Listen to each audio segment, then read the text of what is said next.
আসসালামু আলাইকুম। আপনারা কেমন আছেন? আলহামদুলিল্লাহ আমি ভালো আছি। আমার বড় জামাই, মেয়ে, নাতিপুতি ওরা আসছে আমার বাড়িতে। আজ এক সপ্তাহ যাবৎ বিয়ে খাইতে গেছিলো আমার বোনের বাড়ি। সেইখান থেকে আইসে 2-3 দিন ধরে আমার বাড়িতে। এখন সকাল সকালে আমি খিচুড়ি রান্না করতে গেলাম। তার কারণ আমার বড় জামাই খিচুড়ি খাইতে খুবই পছন্দ করে। ওর খুব খিচুড়ি ভালো লাগে। আমি সব কিছু রেডি করে চলে আসলাম আমার এই স্বপ্নের রান্নাঘরে রান্না করতে। আর এদিকে আমার মেয়ে আমার উঠাই দিয়ে ও বসে গেল খিচুড়িটা রান্না করার জন্য। আমি অন্য বাকি কাজ করতেছিলাম আর মেয়ে এখানে খিচুড়ি বসাই দিল। আর এদিকে মেয়ে আসার আগেই আমি চুলা সুন্দর করে লেপে পুষে সুন্দর করে রাখছিলাম, যে ওরা আসলে আর সময় পাবো না এই কারণে।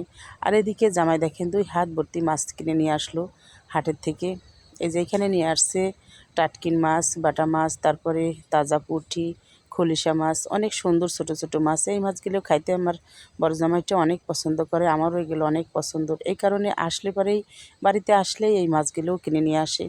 আর এদিকে মেয়ে রান্না করতেছিল আর মেয়ে দেখেন মেয়েকে কীভাবে আমার বড় জামাইটা চুল চিরুনি করে দিয়ে চুলটা বেঁধে দিচ্ছে। আমার জামাইয়ের যতই প্রশংসা করি ততই কম হবে। ও খুবই একটা ভালো মনের মানুষ। ও নিজেও আনন্দতে থাকতে পছন্দ করে, অন্যকেও আনন্দ দিতে পছন্দ করে।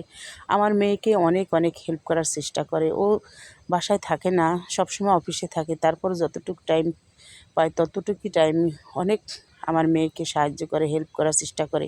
আর বাচ্চাদেরকেও গোসল করানো এটা সেটা করে দেয়, অনেক কিছুই করে দেয়। এখন যাই হোক, কথা বলতে বলতে আবার আমি বসে গেলাম দুপুরে রান্না করার জন্য। আর আমি আজ দুপুরে রান্না করব হাঁসের মাংস, ছোটো মাছ চচ্চড়ি, ভাত, ডাল, চিতই পিঠা। কিন্তু দুঃখের বিষয় আমি চিতই পিঠাটা দুপুরে আজকে বানাইতে পারিনি সময়ের অভাবে। এদিকে হুজুরের খাবার ছিল আর আমাদের সবাই রান্নাবাড়া করতে আমার এখন বর্তমান চলাফেরা একটু কষ্ট হয়ে যায়। একজনের হেল্প পেলে একটু যাক ভালো হয়। আর নিজে এক হাতে সব কিছু করতে গেলে অনেকই আমার কষ্ট হয়। তারপরেও কী করব, এত কষ্টের মাঝেও আপনাদেরকে আনন্দ দেওয়ার জন্য বা যা করি সেগুলো আপনাদের সাথে শেয়ার করার জন্য চেষ্টা করি। ভালো ভালো ভিডিও দেওয়ার চেষ্টা করি। আর আমি বেশ কয়েকদিন ভালো ভিডিও দিতে পারি নাই, তার কারণ আমি অনেক ব্যস্ততার কারণে আমি দিতে পারিনি। এখন ইনশাআল্লাহ সামনে আমি ভালো ভালো ভিডিও দেওয়ার চেষ্টা করব সব সময়। এখন কথা বলতে বলতে হাঁসের মাংসটা আমার কষানো শেষ হয়ে গেছে। এখন ঝোলটা দিয়ে দিলাম। আর এখন এই যে মাংসর মশলাটা দিয়েই নামিয়ে নেব। তারপরে এদিকে আমার বড় মেয়ে বলতেছে, মা আমার কাছে দেন, আমি চচ্চড়িটা হাতে মাখাই দিই। বলছে আচ্ছা ঠিক আছে। ও চচ্চড়ি এখানে মাখাই দিতেছে আর এদিকে আমি মাছগুলো ভেজে নিই। ছোটো মাছ হোক আর যাই হোক, আমার মাছগুলো ভাজা না হলে বড় জামাইটাও খায় না, আমার ছোটো মেয়েটাও খায় না, আমাদের কোনো সমস্যা হয় না। এই কারণে আমি মাছগুলো তেলে মচমচে করে ভেজে তারপরে এর ভিতরে দিয়ে দেবো।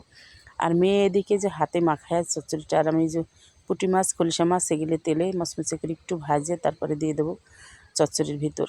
এখন ভাজা প্রায় শেষ হয়ে গেছে, এখন তরকারির ভিতরে ঢেলে দিয়ে দেবো। আর এদিকে সব কাজ করতে করতে দুপুরের গুড়িয়ে আসছিলো, খাওয়ার টাইম চলে যাচ্ছিলো। এদিকে হুজুরের বাটি চলে আসছে, হুজুরকেও খাইতে দিতে হবে।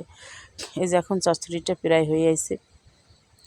আর এখন আমি হুজুরের খাবারটা, এই যে বাটি দিয়ে গেছে বাচ্চারা, এখন হুজুরের খাবারটা এইখানে হোন্ডা আসে না, মোটরসাইকেল এইখানে আসে না। তারপরে আমার জামাই এইখানে মোটরসাইকেল নিয়ে আসছে, এই মোটরসাইকেলে করে এই যে হুজুরের খাবার নিয়ে যাচ্ছে। আর পিছনে বসে আছে আমার বোনের ছেলে, আর সামনে আমার নাতিটা বসে আছে। ওদেরকে নিয়ে যাচ্ছে হুজুরের মসজিদে হুজুরের খাবার দেওয়ার জন্য। ও অবশ্যই খাওয়া দাওয়া করেই গেছে, খিচুড়ি মাংস দিয়ে খাওয়া দাওয়া করছে। আর ও চলে যাওয়ার পরপরই আমরা সবাই বসে গেলাম খাওয়ার জন্য। এখানে যে আমার বোনের সেজো বোনের মেয়ে, আমার বোন, ওরা খাচ্ছে। আমরাও সবাই মিলে একসাথে বসে এখানে খাওয়া দাওয়া করছি, আনন্দ করছি। এখানে রান্না করার পরে খাওয়া দাওয়া করলে সবারই আমাদের ভালো লাগে। আর বাড়ি নিয়ে এসে খাওয়া ওটা মনে হয় ভালো লাগে না। আর আমার এই ভিডিওটা যদি আপনাদের ভালো লাগে লাইক কমেন্ট শেয়ার দেবেন, ইনশাল্লাহ সবারই ভালো লাগবে। এখন এই যে রাতের বেলায় চিতই পিঠা বানাই দিলাম। এই যে দেখেন চিতই পিঠা, এই চিতই পিঠা দিয়েই আমার মেয়ের জামাই অনেক সুন্দর করে খাচ্ছে। আমার কাছে খুবই ভালো লাগছে, মজাও লাগছে। আর এদিকে দুপুরে রান্নাবাড়া শেষে, খাওয়া দাওয়ার শেষে বিকেলবেলা একটু ঘুরতে গেছিলাম বাবার ক্ষেতের দিক। এই যে আমার বাবার ক্ষেত, এক লাউ নেয় শেষ হতে হইতে আবার আর এক লাউ লাগিয়ে ফেলছে। যে দেখেন এ লাউ প্রায় জাংলায় উঠে সারছে। এখানে একটু ঘোরাঘোরা করতেছিলাম, ঘোরাঘুরি আনন্দও করতেছিলাম। আর এখান দিয়ে মুসুরি বুনছে বাবা, মুসুরি খেতে এইখানে পানিও দিচ্ছে। এই যে দেখেন কত সুন্দর পানি যাচ্ছে মুসুরি খেতে। আর আপনারা ভালো থাকবেন, সুস্থ থাকবেন। আল্লাহ হাফেজ।